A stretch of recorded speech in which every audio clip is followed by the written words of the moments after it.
Ayun sa lalim. Ayun sa lalim yung bag. Scenes may not be suitable for very young audiences. Parental guidance is recommended. Ang programang ito ay naglalabas ng sensitibong eksena at impormasyon. Striktong patnubay at gabay ng magulang ang kailangan.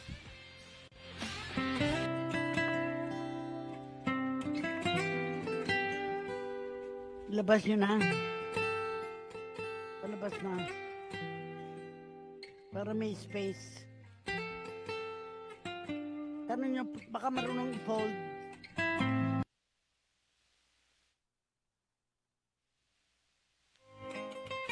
Okay, isang magandang araw. Ito po yung lingkod, Feni Codemus, para sa ating mga usapin tungkol sa ating kalinga, sa ating OFW. And of course, ang ating kasama, ang aking idol, Miss Corazon Alma de Leon. Ma'am Cora! Yes, I'm glad I'm on again. Happy para Valentine's! magandang episode natin last week. Opo, May bisita tayo. maraming nanood Pero din. ang dapat kasi magbisita natin yung mga nakauwi from abroad para makita kung ano yung kanilang karanasan pag-uwi nila. Okay, Ma'am Cora, kamusta ka na? Okay naman, pero nga medyo sumama pakiramdam ko since Sunday. Nagpahinga ako kahapon, pero I ought to be ready. I have my class at pamantasan ng Muntinlupa begins on Thursday. Face-to-face na yon. Wow. And then sa Merinol, may meeting kami. Usually, nagmi-meet kami for Mass, first Friday, and then we have a lunch. Ang may birthday, yung may-ari ng National Bookstore, si Presi Ramos. Yon. Ma'am Cora, dyan, dati meron kaming mga estudyante dyan sa Muntinlupa. Yung mga Muntinlupa, anong tawag dito, mga estudyante, yung mga nag-OJT. Well, hindi ko alam, pero nung magkaroon ako ng klase last Thursday, hindi face-to-face video, no? Online, mga 22 ang students ko sa The Family and Social Work. Yan. Kaya medyo interesting. Pagka gusto mag-OJT, Ma'am Cora, sa atin mo padala. Yeah. Yan. Ang Okay. gagawin natin, aanyayahan din natin sila, lalo na yung mga gusto mag-abroad. Kasi baka opo. hindi pa nakaka-graduate, gusto nang mag-abroad. O Bibigyan yun namang, kaya sila nakakapag-aral, ang mga magulang nila nasa abroad. At syempre dapat ay bigyan ng ng pag-aaral din sila o pag-unawa ano bang meron silang dadatnan sa abroad. Yan. Pero dito sa Pilipinas, isang napakainit na issue, Ma'am Cora, ay ang tungkol sa sweldo daw, no? Yung sweldo ng ating mga manggagawa dito sa Pilipinas. Yes. Sa tingin mo ba yung 200 ay okay sa atin? Ang hirap magsabi Oo nga. Depende kung saan lugar. Kasi alam ko yung mga nasa probinsya, Iba yun. hindi naman mataas, no? Kasi mura lang ang bilihin. Pero ang problema, hindi mo naman masasabing mura ang bilihin kung may anak at nag-aaral. Siyempre, maraming ano ba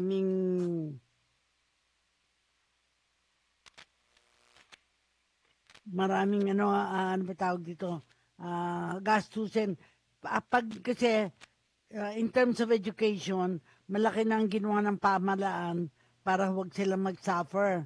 Kasi, supported na kami nga sa Parañaque. May allowance sa mga estudyante. Kaya, medyo nakaka-alwan sila in terms of not very expensive ang schooling. Yun. So, Ma'am Cora, dito sa may mga nagpadala sa atin, ang mga issue daw ng mga OFW, particular sa mga kababaihan. Ang sabi nila, mababang sahod at hindi makatarong ang benepisyo. May mga OFW daw kasi na nakakaranas ng mababang pasahod na hindi akma sa kanilang trabaho. May mga employer din na hindi nagbibigay ng tamang benepisyo paggaya ng insurance, overtime pay at day off. Ma'am Cora. Alam mo, yung sweldo, related yan sa relasyon ng amo at saka nagtatrabaho. Kahit merong polisiya, ang pamahalaan, kung hindi naman kaya ng nagpapatrabaho, kukuha sila ng willing and able to accept a lower salary. Pero maganda din ang may standard para alam nila kung, depende kasi sa trabaho eh. Sa akin, kung may mga anak na inaalagaan, mas mahirap. Tapos magluluto pa siya. Katulong pa siya. Walang ibang kasamang katulong. Very often sa mga foreign families, isa lang talagang katulong. Kasi lalo na sa Hong Kong, wala naman lugar para Maliliit. patulugin yung Oo. kalang mga maliliit lang apartment nila. Oo. In my case, dito sa Pilipinas, of course, I have 3. Yung dalawa, MWF S, either Sunday or Saturday. Yung isa naman, ano lang, Tuesday, Thursday, Saturday, Sunday. Basta 4 days, 4 days. Yung isa na full-time, pero may anak, binibigyan ko ng konsiderasyon na everyday, pero hindi full 8 hours.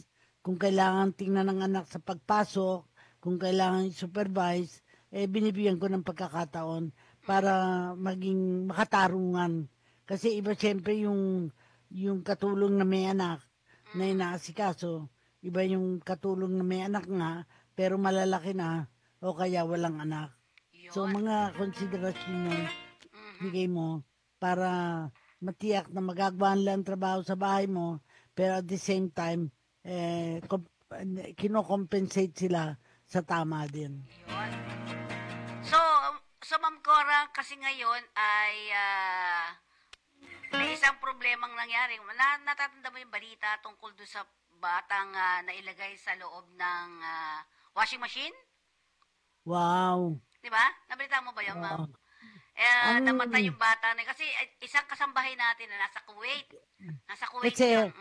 ang feeling ko doon, may problema yung kasambahay. Okay. Kasi hindi naman normal na ilalagay mo ang bata sa washing machine. Ano yun? Papaliguan mo. Ikot ng ikot yun. Mamamatay kahit na sino na ilagay doon. At minsan, ang bata na ilalagay dahil parang sinasama sa damit. So akala nila, mapapaliguan nila ang bata pag nasa washing machine. Napakatangi naman ng katulong na yon. Okay. Pero saan ba nangyari yon? Sa abroad Sa o Kuwait dito? po. Sa Kuwait. Kuwait. Oo. Well, siguro may sira na yung naglagay nun kasi imposible naman na gagawin nyo ng matino na alam niya kung ano ginagawa niya. Baka may sira na ang utak niya. Okay. So, Ma'am Cora, sa ngayon kasi ang ginagawa ata ay pinadoktor sa psychiatry. Tama ka? Oo. Yun yung sinasabi. Meron namang nagsasabi na overwork na siguro si kasambahay. Kaya may ganon.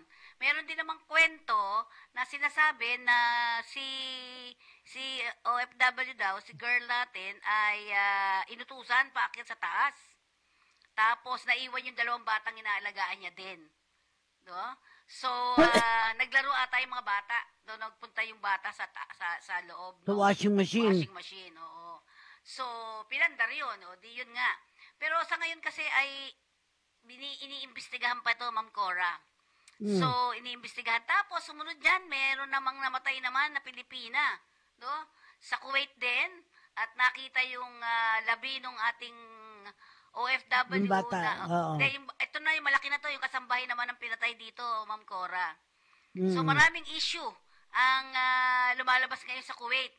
Ang tanong ngayon dito, tama ba na magkaroon ng ban na naman uli sa Kuwait? Ma'am Cora? Well, pag sa investigasyon, magbaban ka kapag maraming kaso na gano'n na parang inadequate ang care sa bata. At ang ibaban mo, kung sino ang nagpadala sa Kuwait na yun, anong recruitment agency. Kasi bakit mo naman ibaban lahat ng recruitment agency kapag hindi naman sila nagkaroon ng kaso. Dapat yun lang mga nagkaroon ng kaso, i-determine mo. Kasi ako, iniisip ko lang yung mangyayari sa Amerika. 300,000 ang pauuwiin sa Amerika dahil hindi yata tama yung mga papers. Okay. Siguro walang visa, walang walang working visa, mga iba-ibang dahilan. Pero sa akin, mahalaga na imbestigahan kasi baka naman talagang kaya naman ginalaw nung ah, katulong dahil may problema siya mismo. Okay. Hindi na siya dapat talaga magtrabaho doon. Dapat nakauwi siya dito na ang mahalaga dyan kung nalaman ng embahada natin, ay pauwi na. Sapagkat hindi naman matutulungan yun na idala sa ospital o idala sa kulungan. Dahil hindi nila makakayang tulungan ng mga Pilipinong nandoon. Iba talaga pag ang Pilipino ang may sakit, iba talaga ang kalinga at kailangan tingnan. Okay. So parang isang sinasabi nga natin, hindi solusyon, Ma'am Cora, kung tama ito hindi solusyon ang pagbaban ng mga OFW sa Kuwait. Hindi, kasi nga, pag nagkaroon ng isang kaso, ang solusyon iban, maraming maapektuhan Isa lang kaso ito, kailangan imbestigahan. Ang titingnan ko, kung sinong employment agency ang apektado. Kasi baka yung employment agency hindi sufisyente ang orientation dun sa nagtatrabaho sa kanila. At parang dapat may parusa na dapat tingnan. Pero yun nga sinasabi mo, hindi pwedeng total ban. Tama ba? Yes. Hindi pwede. Unfair Okay. kasi yung mga maayos naman ang trabaho nila, maayos naman ang relasyon sa recruitment agency at saka doon sa employment agency na pinagtatrabuhan, unfair naman na ibaban mo. Kasi nangyari yun one time na hindi tayo nagpadala ng isinara yata ang ating relationship with the party. Kuwait. Ano yung Kuwait ba yun? Kuwait po, din? oo. Pang-ilan na to una, tapos naging dalawa. Ngayon na Oo. naman sana, kung pwede, kabubukas lang So Correct, parang correct. may mga nagrereklamo na mga na mga OFW na nandun na kasi maayos naman daw yung kalagayan nila. Kasi Ma'am Cora dahil ikaw nagtrabaho ka sa government, 'di ba? Yung bang relasyon natin, kunyari nagkaroon ng total ban, 'di ba? Tayo nag-ban sa kanila. Yung relasyon kayang diplomatic relation natin ay maapektuhan? Unang-una, yung relationship ng countries, very important. Anong usapan? Tama. Oo. Baka ganun, may usapan and therefore, maapektuhan ang relasyon ng dalawang countries na yon. So, ibig Yun sabihin, ang palagay ko, ang diplomatic sa aking na, palagay. Pero pag naapektuhan na ang relasyon, ano na yon? Ibig sabihin, maramihan na yung katulad nangyari sa Kuwait. Otherwise, ang apektado lang yung nagpadala, yung pinagtrabahuhan, na baka may kasalanan din yung pinagtrabahuhan para matiyak na may investigasyon. Okay. So, malaking problema din, ano? Ano ba sa tingin mo ba, ano ba ang diplomatic, ang tawag yun, diplomatic, sa atin, relasyon ng bawat bansa, Oo. paano mo ba nangyayari yun? Well, unang-una, may kasunduan yan, no? Kung ano yung kasunduan, anong provide sa atin sa mga Filipino workers. Pag hindi nasunod yung kasunduan, sa relasyon yon, dalawa. No? At kailangan evaluating, kailangan merong mag-iimbestiga. Okay. The second, nakita ko is that hindi, baka yung kanilang pinagtatrabahuhan ang may problema. Baka yun ang talagang kailangan tingnan yung problema o kasunduan. Baka dapat meron din pagkakataon na ibaban mo yung Lugar. yung nag-asikaso ng relasyon ng empleyado at saka ng amo. Sino ang agency? Sa akin, mahalaga ang papel ng agency dito Yes po, oo. Totoo yan. Kasi yun ang kumita. At syempre, mga kaibigan, magpaalala muna tayo, Ma'am Cora, ha? Paano nga ba mag-apply ang isang katulad natin? Kasi maraming gagraduate na naman ngayong taon, Ma'am Cora, di ba? Yes. Libo-libo. Alam mo, ang mga tao lahat iniisip, pag mahirap, pag walang trabaho dito, abroad. Number 2, kung mababa ang sweldo, abroad. Abroad. Number 3, kung nagkakagulo sa pamilya, abroad. Kasi gustong tumakbo sa relasyon dito sa Pilipinas, di ba? May problema ka Hindi. mabigat dito, abroad. Yes, nangyayari yon. Pero at the end of the day, alam ko yung asawa ng isang tinutulungan ko na Iranian, nagpunta sa Hong Kong. Tapos, siyempre, nung natapos na yung contract niya, actually, habang nasa Hong Kong, walang contact dun sa asawang foreigner. So, ang foreigner, hirap na hirap, nagtatrabaho siya, iniwan sa kanya isang anak, tapos yung anak naman nakatapos, nung makatapos, iniwan din ng ama. So, yung foreigner ang naiwan, at bumalik yung asawa, at nagagalit dun sa lalaki, siguro ayaw na niya makisama dun sa foreigner, pero ang problema baka hindi niya alam paano lutasin yung problema kasi gusto ng babae nung bumalik, paalisin yung asawa. Saan naman titira yung asawa? Siya ang nag-alaga sa anak, siya ang nagbantay sa bahay habang wala at nasa abroad yung babae. Kaya may ang tawag ko dun, mga sigalot na ganyan, kailangan talaga masusing pag-aaral, what is best. Yung lalaki, nagbabantay siya ng bahay, so wala naman siya ibang titirhan. Kaya kahit na magkapisan sila, hindi sila nagsasama. Okay. Parang roommate lang.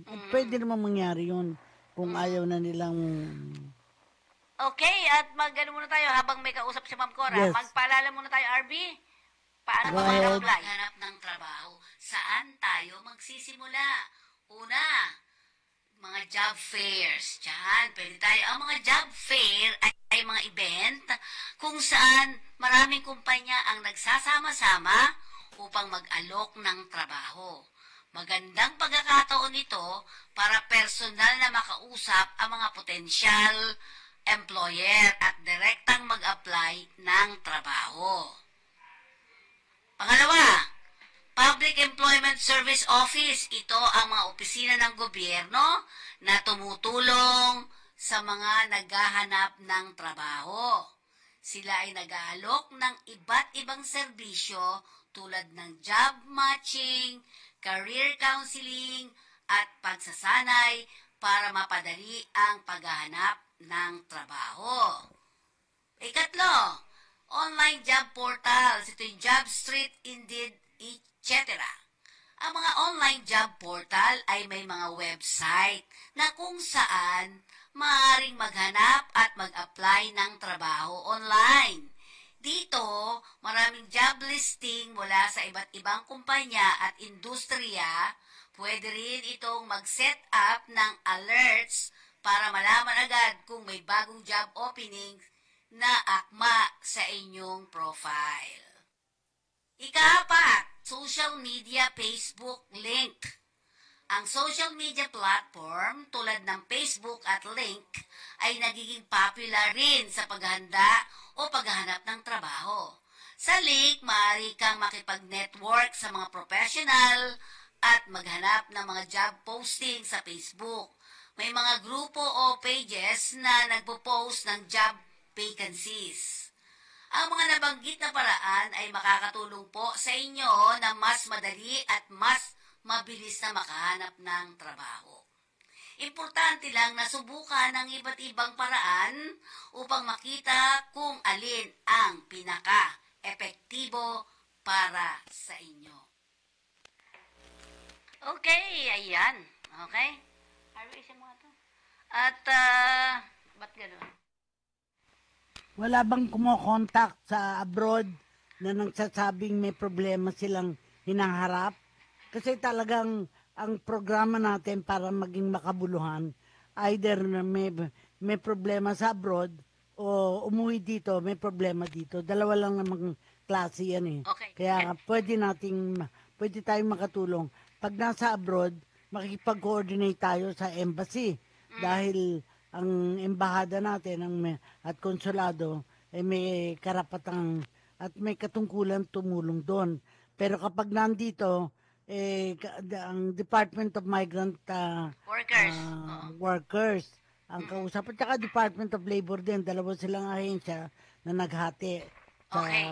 So Ma'am Cora, problema ng mga... may isa tayong hinahawakan na kaso na nabanggit ko na rin to nung nakaraan at ngayon daw ay binigyan ng amnestiya dahil napatay nito yung nang loob sa kanila sa loob ng bahay na OFW natin. Oo. Oo. Oo, so isang pangyayari ngayon ay mukha nabigyan ng amnestiya daw yung ating Pilipina. So sa ngayon ay hindi pa rin nakakauwi dahil sa tinulungan natin to dahil sa parang inano muna siya, parang i-separate muna, nilagay sa isolation, parang ganon. At sinasabi naghihintay pa sila ngayon kung wala nang kung hindi nakahabol yung pamilya nung napatay. Yun.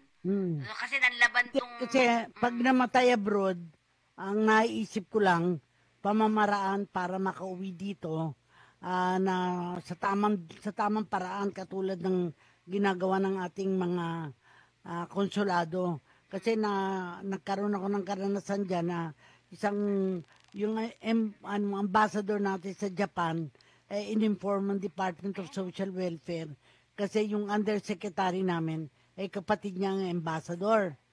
Tapos sinlubong namin yung babae na pinauwi. Talagang may sakit, may wating-wating yung babae. Kaya pinauwi na lang sa Batangas, pinauwi. Actually, hindi ko na nabaltaan ko ano nangyari eh. Mhm. So, sa mga ganitong klase, Ma'am Cora, ay baka sakali makauwi na daw yung ating yung ating OFW, no, dito sa Pilipinas. Kasi nga ay, alam mo ba na dumating kasi si ano doon, si Presidente Marcos ng mga panahon na yon at parang sabi nung nakulong na Pilipina ay parang nagsabi doon na hiningi daw ng ating Pangulo na yung ibang mga babae na nakakulong daw doon ay mabigyan ng amnestiya. Yun. Oo. So yung isa. Pero Ma'am Cora, sa ganitong mga klase, kasi doon kasi, sabi nga 'di ba, Middle East, Saudi Arabia in particular, kapag daw buhay ang kinuha, buhay din ang kapalit, Ma'am Cora, or may blood money na tinatawag, 'yon. Oo.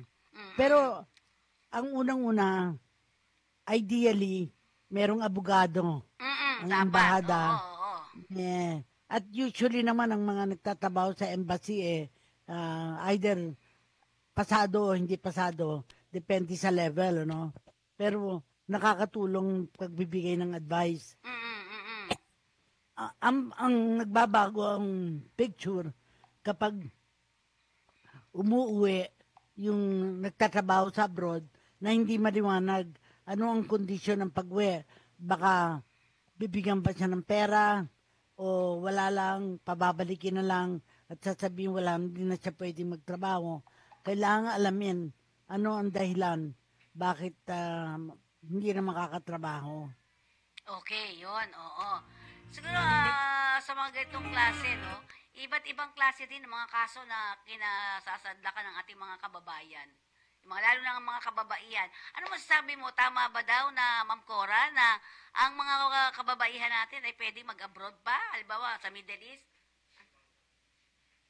Ma'am Cora? Ako noon sinasabi ko na ang babaeng may problema sa Pilipinas ay siyempre mag-iisip na mag-abroad.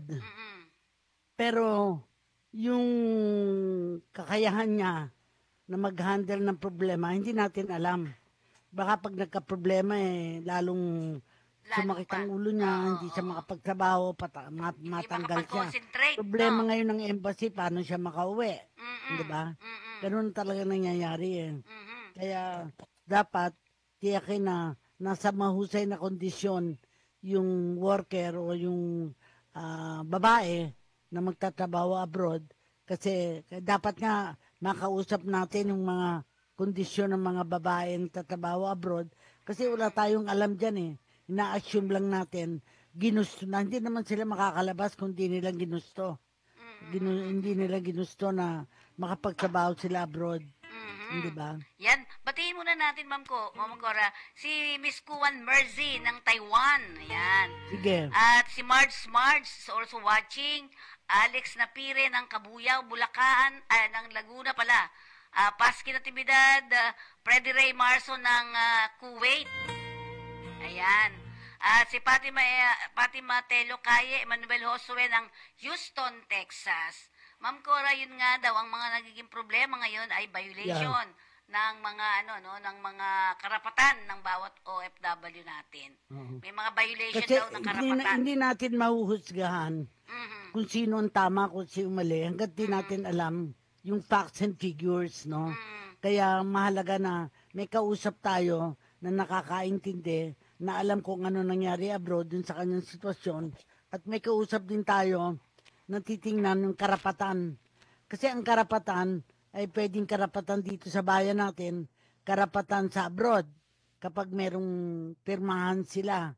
So, I don't know. Titingnan natin kung sino ang nakakaalam ng sitwasyon doon. Tingnan natin din kung makakapasok ang isa nating kababayan mula dito sa Qatar. Tingnan natin kasi itong si Miss Irene Manat, Ma'am Cora, ay humahawak ng mga kaso to. Doon, na OFW siya, pero sa kanya lumalapit yung ating mga ibang kababayan. No? Tingnan natin kung makakapasok siya. Kasi nagtatrabaho din siya ngayon. Nasa ano siya. Maganda na makausap dahil alam natin na kung di natin makausap, hindi natin alam talagang sitwasyon. Tama. At iba-ibang kasing kaso. No? At syempre, pwedeng sabihin nga natin na Ma'am Cora, ikaw sa iyong pananaw bilang isang babae at bilang naging nagtrabaho at naging sekretary dyan sa DSWD. Tama ba ang mga babae na may anak na maliliit ang mag-abroad? Kung ako ang Secretary of Social Welfare, ay hindi ako papayag. Ibig sabihin, aalamin ko kung sino ang pwedeng mag-alaga. Meron bang tiya, meron bang lola, para mabigyan ng tamang kalinga yung anak. Kasi kung iniisip lang natin, trabaho ng babae, ang kailangan natin hanap buhay para sa babae habang nandito. Pag iniisip agad natin, ilalayo. Kasi noon nakakita ko na merong isang caregiver sa Taiwan na may anak na nag-aalaga ng anak na 3 years old. May iniwan siyang anak na 1 year old. So, alin mas mahalaga, di ba? Yung alagaan niyang tunay niyang anak na 1 year old kaysa 3 year old sa abroad. Pero nandun na yun, kaya nagpaplano siya na sandali lang siya mag-i-stay para lang makatikim siya ng trabaho abroad. Merong mga ganun eh. Parang gusto lang ng pagkakataon na makapagtrabaho abroad at pag natapos na, ay uuwi na siya. Parang ganun. Dapat may hangganan din naman pag-abroad, di ba, Ma'am Cora? Yes. Pero yun nga, minsan maraming mga social cost ng migration ang pinag-uusapan natin dito, Ma'am Core. Habang hinihintay natin si Miss Irene, ang sinasabi nga ay may mga resulta talaga na hindi maganda para sa bata. Bilang social worker kay Ma'am Cora, tama ba, totoo ba na ang mga batang maliliit na iniwan ay merong nararamdaman na kakaiba? Kung iwan sila ng mga magulang Definitely, kung maganda ang relasyon sa ina, yung hindi pasaway ang ina, yung bata matutuwa na wala na yung nanay nila. Okay. Dahil hindi naman siya happy. Kasi it's a happiness index eh. Kapag maligaya yung bata, hahanap-hanapin niya yung kanyang ina. Pero kapag ina ay pasaway naman at hindi mahal yung bata dahil baka anak niya sa pagkadalaga na yung asawa niya hindi tunugon ng kanyang pangangailangan, maaaring happy yung mother na wala na hindi niya mahal yung kanyang anak. Kasi ako naniniwala, kahit ako walang anak, nakikita ko ang relasyon ng bata sa mga magulang. Nakikita ko na kung mahal ang ng ina yung bata, ay hindi naman niya iiwan ng kanyang anak. At yung bata naman, hindi papayag na iwan, magkakasakit ang bata dahil para pakita na huwag niyo akong iwan dahil kailangan ko kayo. So anong means niya pakita? Di papakita niya sa pamamagitan ng pag-iyak, pagkakasakit, Ganun ang mga dahilan para huwag umalis yung magulang dahil papakita ng bata na kailangan niya ang kanyang nanay, ang kanyang magulang. Pero at the end of the day, iisipin ng magulang, alin mas mahalaga? Ang alagaan niya yung kanyang anak na wala siyang kita o pupunta siya abroad para may kita siya. Tapos ang dahilan niya, mabibigyan niya ng karampatang alaga yung kanyang anak. Yun. Diba? Pero oo nga, sinasabi nga Ma'am Cora, di ba maganda dito sa Pilipinas magtrabaho or sa ibang bansa? Yan ang tanong niya. Pag pinapili mo yung ina, malalaman natin ang dahilan bakit siya gustong umalis. Hindi siya happy sa asawa, hindi siya happy sa kanyang kondisyon, at ang akala niya, dahil ganun ang kanyang kondisyon, happy siya na makalis sa tahanan. Pero ang epekto nun sa mga anak, epekto nun sa asawa, ay talagang nakita ko nga yan nung isang babae na overseas Filipino, ang dami niyang mga pauwing gamit, popcorn popper, hindi na ka naman nakakabili ka naman ng popcorn, hindi ka gagawa ng kakailangan ng popcorn popper. So ang nangyayari, yung asawang iniwan, yung lalaki, binebenta lahat ng gamit kasi hindi niya kailangan. Ang kailangan niya pera. Pero yung mother siguro nakita mga sale, bibili niya kasi gusto niya na makatulong sa kanya. Diba? Oo. So, Ma'am Cora, ibig sabihin ba, as bilang ikang social worker, eto tanong kong isa. So, ayaw mo rin talagang lumalabas sa mga kababaihan, particular daw sa Middle East. Yun ba ang decision mo? Ayaw mong umalis sa mga kababaihan? Generally, ang kondisyon pwede siyang makaalis, wala siyang problema sa anak. Either malalaki na, at sa ang mga anak. Kasi kung ako, sasabihin ko sa mother, magpaalam ka sa mga anak mo kung papayag na umalis ka. Magpaalam ka. Sino may iwan sa mga anak mo? Kasi kahit na nag-aaral na yung mga anak, kailangan may titingin pa rin eh. May lola, may tiya, na para malaman anong magiging kondisyon ng mga bata. Hindi yan parang aso o pusa na iiwan mo na lang. Ang basta-basta. Mahalaga na... Ako siguro very strong na sasabihin kong hindi yan aso pusa na pwede mong iwanan parang pet na pwede may ibang tabingin. So, yun ang problema. Pero yun nga, balikan natin yung binabanggit mo daw kanina. Ma'am Cora, totoo ba na yung pagpapauwi dito sa US, kasi meron akong mga kamag-anak sa US. So, totoo daw ba yan? Napapauwiin talaga yung mga ang totoo OFW. dyan, announcement lang. Announcement lang. Na yung mga walang visa, yung walang karapatan na mag-stay. Parang TNT. In fact, sabi nga niya pati yung mga pinanganak sa state, di ba, uso, pupunta sa state para doon mga anak. Opo. Para magiging citizen. Ayaw nila ng gano'n. Kasi ano ang kondisyon, bakit napaanak doon? Kung magta-travel lang doon tourist, tapos mga anak doon, buntis. Pagdating doon, gusto may US visa na. Oo nga, yung anak niya, no? Nangyayari din yun si Germany Maraming nagkokontrata na, miski mga couples, magpapadala ng katulong doon, mga anak doon. Tapos, i-claim na anak nung foreigner. So, talagang nangyayari ito, no? Yung mga ganitong klase. Oo. So, medyo nakakalungkot din minsan, di ba? Pero ano ba ang gagawin daw ng mga mapapauwi na yan? Wala naman trabaho sa Pilipinas. Ayan. Oo nga. Ang tanong ngayon ay paano kasi ang kondisyon ng umalis, pumunta sa abroad, trabaho. Yes, oo. Right? Trabaho. Kung ang sitwasyon ng trabaho ay hindi karapat-dapat, hindi pwede, then bakit mo pababayaang walang trabaho nandoon, di ba? Kailangan yung kasunduan kung ano yung trabaho, dapat yun ang trabaho makukuha sa abroad. Ang kaso, minsan, ang kasunduan hindi ganon.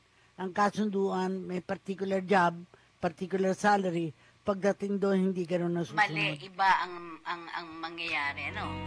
So, dapat ingat-ingat din po tayo.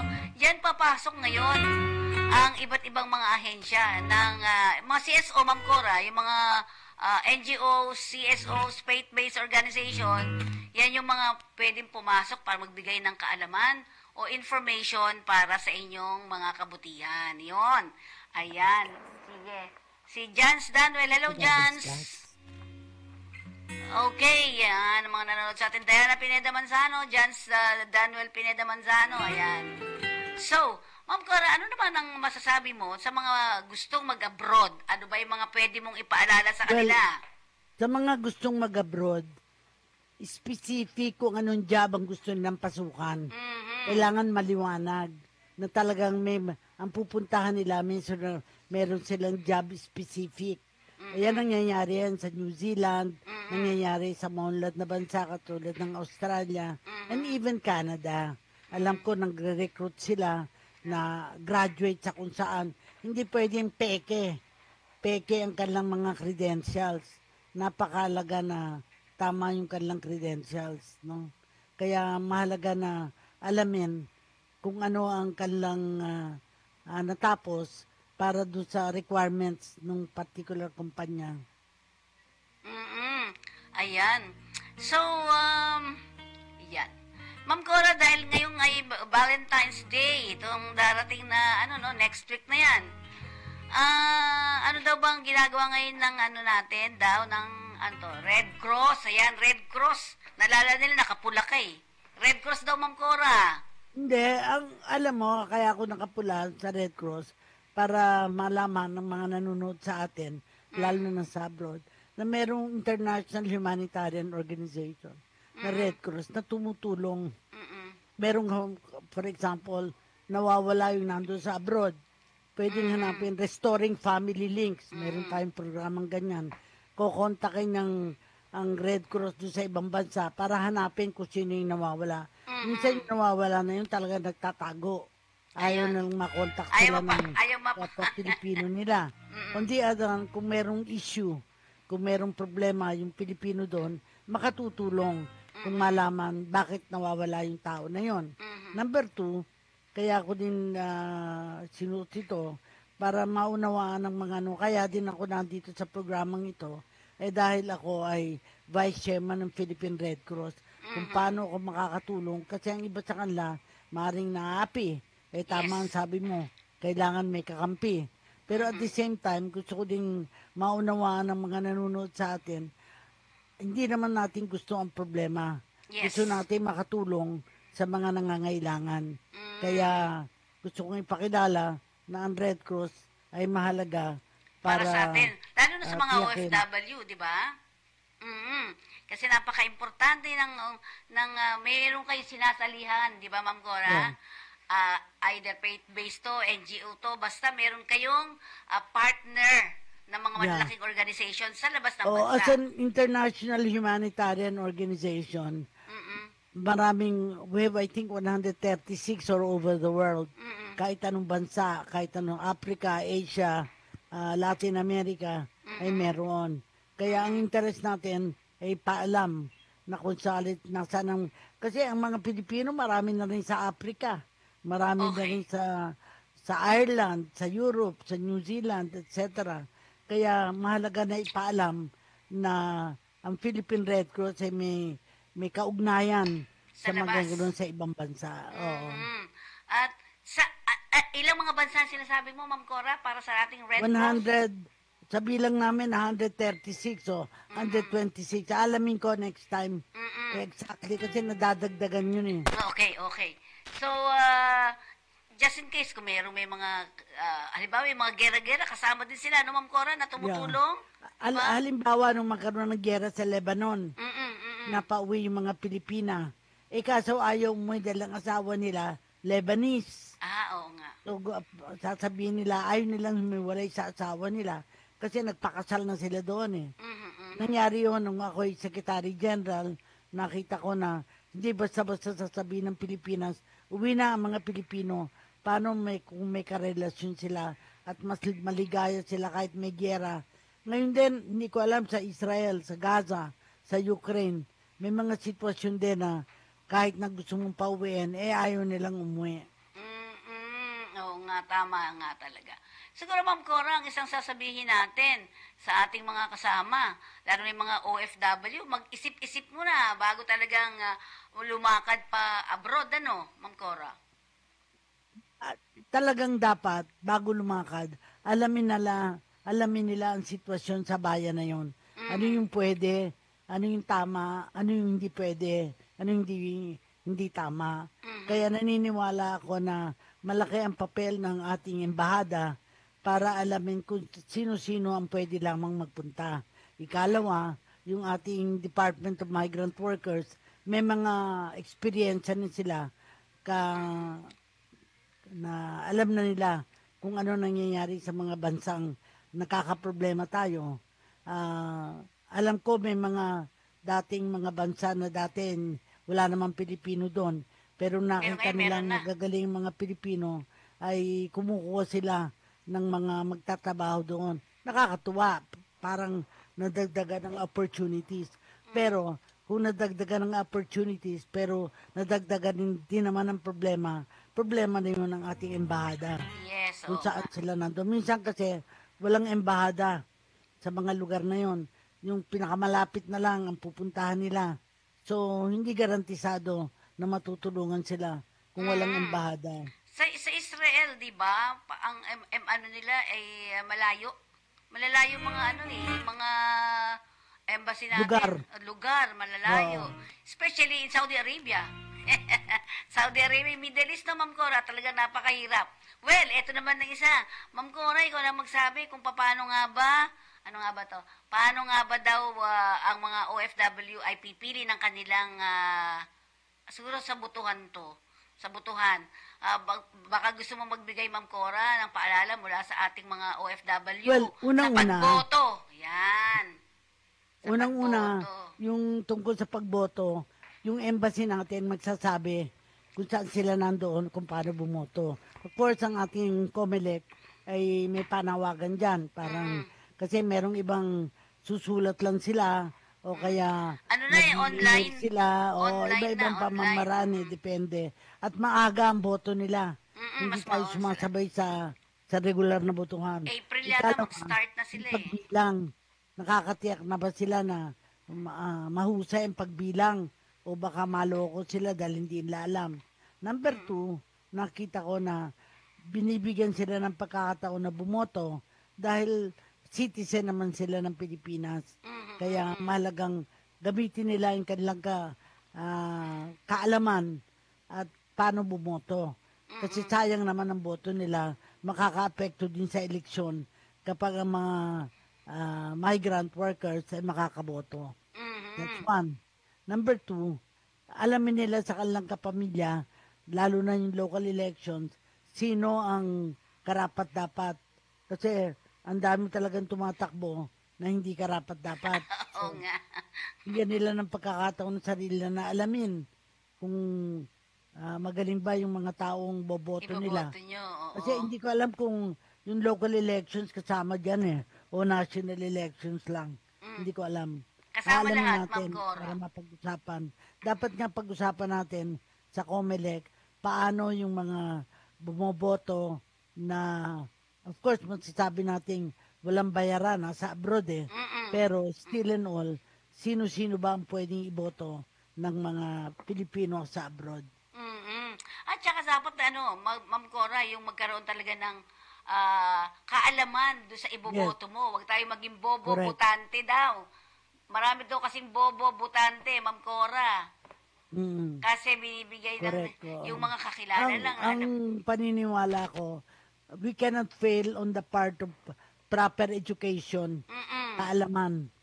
Kasi, halimbawa, isang taga Batangas, maraming taga Batangas all over the world, tatanungin nila, iboboto ba namin si Vilma Santos? Okay. Dahil yun ang gobernador, tsaka yung anak, vice governor, at yung kanyang anak sa kanyang asawa ay tumatakbong congressman. So lahat sila nasa siguro, politika kailangan lahat? magiyahan ng mga taga Batangas, boboto ba sila para doon? O hindi sila boboto lang nila mga senador? I don't know. Oo, dapat Senador lang at kongresista. dapat matuto din, no? Sabi nga, Ma'am Cora, ito nga sinasabi, huwag maging bobo-botante. Yes. Kaya Bobo-botante. nagiging bobo. Naniniwala sila kung anong mga sinasabi sa mga dyaryo. Kaya nga mahalaga na ang ating programa ay nagsasabi ng katotohanan.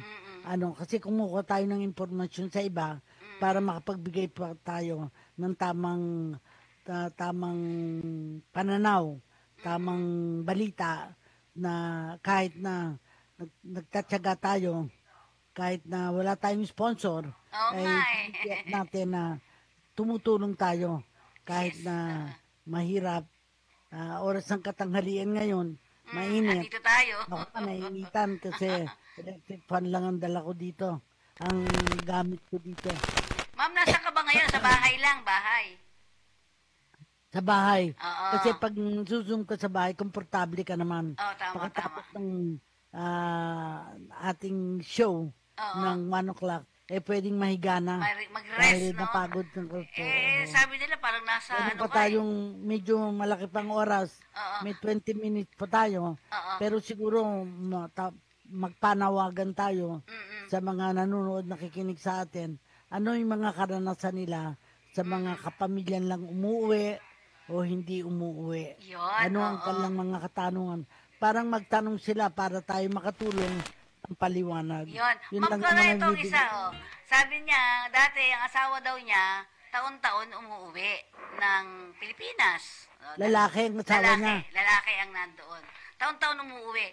Pero after 4 years daw, na, ang tawag nito, na umuwi, sumunod, 5 taon, hindi na daw umuwi sa kanila. Pero nabalitaan niyang umuwi sa ibang lugar. Ibang asawa siguro yan, ano, Ma'am Cora? Well, unang-una, may problema ang pamilya. Yes? Kasi baka napapagod na yung lalaking padala siya ng padala ng pera. Walang balita. Mhm. Number 2, baka nga meron siyang number 2.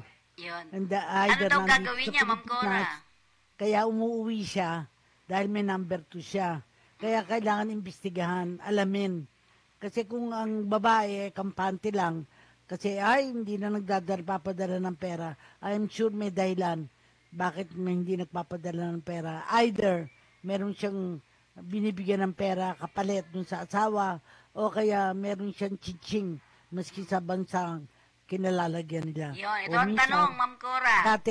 Dati hindi bakla, nagiging bakla pag nandoon. Marami ako nakakita dati hindi tomboy, nagiging tomboy kasi nakakaroon ng girlfriend doon. Yun. So, ang tanong niya, Ma'am Cora, eto, may karapatan pa rin ba siya? Kasi kasal daw siya, kasal siya dun sa kanyang asawa. So, may karapatan siya maghabol. Of course, kung kasal naman sila, kung di siya solo parent, alamin niya kung saan nagtatrabaho at saka alamin niya kung saan ang agent para niyang sulatan. Sasagutin naman yun ng ahente. Sasabihin, yung wala kaming control sa asawa mo, lumipat na ng trabaho, wala na kaming control. Pwede yun nang sabihin. Hindi natin alam. Yan.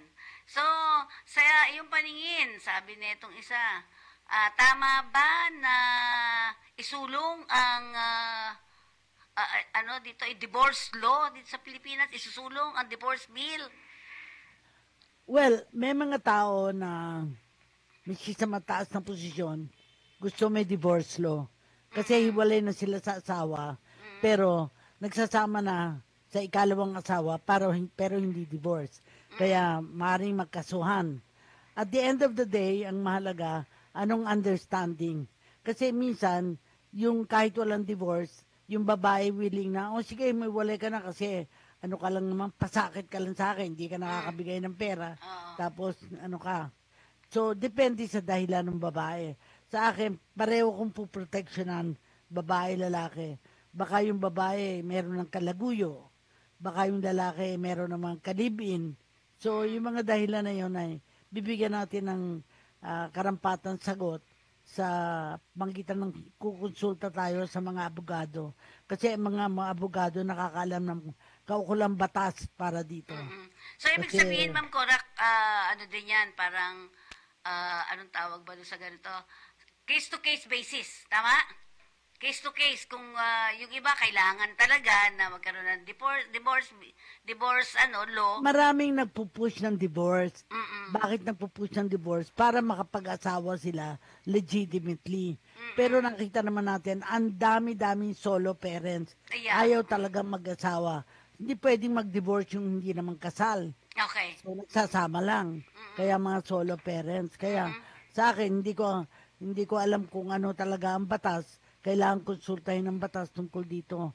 Nagsasama, pero hindi kasal. Anong estado nila? Di ang tawag doon, live-in. Live-in. Oo, tama. Ma'am Cora, ito daw, walang divorce law pa tayo dito sa batas sa Pilipinas, di ba? Yes. So, napakamahal naman daw ng, anong tawag doon sa isang klase na yon? Instead na divorce, yung may tawag sila daw. Legal separation. Yun, yung separation naman daw. Oo, meron naman legal separation. Pero it does not mean makakapag-asawa. Kasi legally separated doesn't mean na-dissolve mo yung marriage. Pero yung problemang hindi naman nag-marry, wala silang problema. Kasi hindi naman kasal. They can separate anytime. Yon. Kasi mahal naman ngayon kasi ang proseso niya para matanggal ka. Ang tawag doon, kasal ka, walang divorce, mahirap daw maghabol. Ganon. Yan. Kaya nga yung kailangan, meron tayong nakalistang mga abogado na pwedeng konsultahin sa mga tanong ng mga OFW. I'm sure sa Department of Migrant Workers, meron silang mga karampatan sagot sa mga katanungang tinatanong ng mga overseas Filipino workers. At the end of the day, mahalaga na ayaw natin ma-destroy ang family just because the father went abroad or the mother went abroad. Babalik at babalik yung tao na yun, lalaki o babae, dahil baka hindi na sila pwedeng magtrabaho pag tumanda na sila. So, kailangan nilang tiyakin na may kinabukasan pa sila pag winila sa Pilipinas. Yon. Okay. Alam ko, busy-busy ka, Ma'am Cora. Siguro magpaalam na tayo. Ayan, alam ko may ginagawa ka. Ano na. At merong mga ibang may kasagutan, may mga tanong at may kasagutan tayo, ay tatalakayin nila natin next Sa susunod, week. Sana magkaroon tayo ng abogado talaga na kasama natin. Kasi kailangan may abogado talaga pagsasabi anong mga karapatan ng kababaihan, ano karapatan ng mga may asawa, karapatan ng mga anak. Kasi mahalaga yun. Oo, Ma'am Cora, yung sinasabi pa lang, sabi mo dissolution of marriage, isa yan. No, annulment daw. Nakakapagtaka, maraming solo parent. Kasi kaya sila solo parent, ayaw nilang ma-compromise sila by getting married. So, pag ang mga nagtatanong ay solo parent, ibig sabihin ay wala silang kasamang permanent. May kasama sila pero hindi sila kasal. Yun. Ma'am Cora, binabanggit nila dito, annulment daw ang napakamahal sa Pilipinas. Oo, kasi kaya naman ginawang mahal yon para hindi basta-basta magpapa-annul. Kaya mga iba, alam mo sa Amerika, pupunta sa Las Vegas at doon mag-aasawa o doon hindi ko alam ang divorce kung doon yon, pero doon magpapakasal. Kasi very common yun. Hindi naman napakadali lang, no? Pipirmahan lang silang dalawa. Dito sa atin, dadang ka pa sa mahabang proseso. Tas ang mahal. Kasi ayaw nila nun. Nung may isa kami, pero kaya ginagawa yung mahabang proseso para hindi karaka-raka makaka-divorce. Magastos ang divorce. Yan, oo. Sige, Ma'am Cora, paalam na tayo. Okay. Basta ang sasabihin ko, magagawa natin lang ng bagay, hindi tayo nag-iisa. Kaya nagtutulungan kami ni Fe dahil sa kanya, kung may naapi, may kakampi. At ako naman, gusto ko palagi may kakampi. Yon. At siyempre dito sa ating programa, ang Kalinga sa OFW nakapatuon po sa atin, sa ating kalagayan, mga serbisyo ng ating Red Cross, ang serbisyo ng Kakampi Online. Ito po yung lingkod, Fe Nicodemus, nagpapaalam po sa inyo. Maraming pong salamat. Maraming salamat. Maraming po. Okay.